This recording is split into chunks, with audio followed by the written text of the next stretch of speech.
VH1's The Breaks holds up a mirror to the early days of hip-hop in the late 90s. I went to a meeting at one of the biggest record labels. I was scheduled to do a quick interview with the president. I knocked on his door and he waved me in. Then he sized me up and fixated on my navy blue messenger bag with the Raucous Records logo stitched on it. "Why is this girl in my office with a Raucous bag?"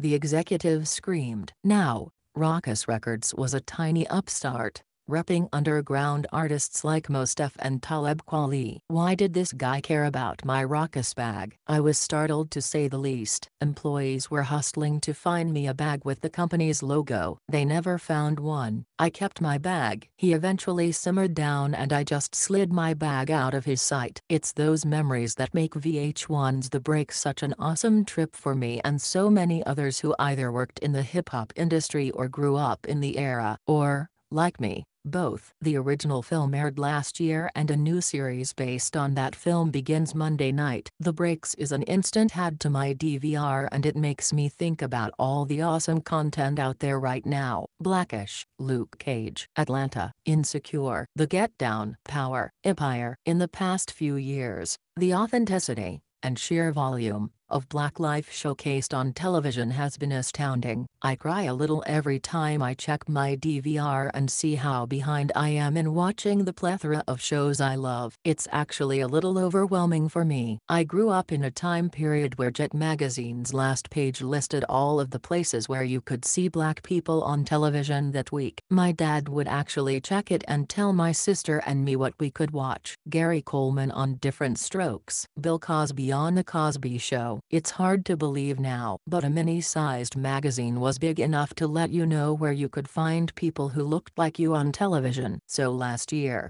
I waited with anticipation to catch The Breaks. This was a show with people who looked like me, not just people of color, but my tribe, my fellow hip-hop folks. I became a staff writer at The Source about 10 years after the movie begins, and I worked with, or wrote about, many of the players in the movie. The Breaks follows 3 sharply developed characters. I love DV, a would-be music producer, played by Tristan McWilds. He feels just a bit too young for the role, but I blame that on the dimples. Nikki, Afton Williamson, is kicking in the door to get one of the preciously few spots for women who didn't aspire to being in music videos at the time. In 1999, I was the only woman in the music department at a hip-hop magazine. When I showed up to conduct an interview, many rappers barely contained their disappointment. "Nikki, I feel your pain." David Call, is a radio station programmer, and Wood Harris is spot on as comically intense record label exec.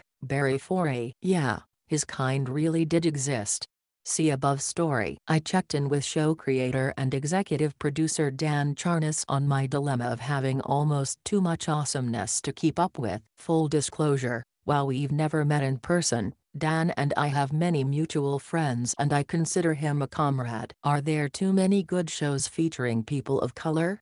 Asks Charnas. No, we are in a golden age of programming. I don't believe there is a limit for an environment that fosters that. Charnas, who also has his roots in hip-hop journalism, brings that level of dogged research to the set of The Breaks. The haircuts have to be right. The Adidas logo has to match the time frame. The slang has to be on point but not delivered too perfectly. Here are the questions we wanted to answer, says Charnas. What was it that made hip-hop so different at that time? What were the inter- and intraracial dynamics? Why did it have so much equity? And we want to do it in a way that is not hitting people over the head. Despite Charnas' effort, The Breaks gets it so right that it does indeed hit people over the head, but only in the best way. It doesn't take long to get invested in the characters, even the ones with minimal screen time. Method Man, who plays DV's father, is note perfect and I want to see him in his own dramatic series. Seriously. Tonight, I will be 2 inches away from my television pointing out names and songs that I remember from the time period. And of course,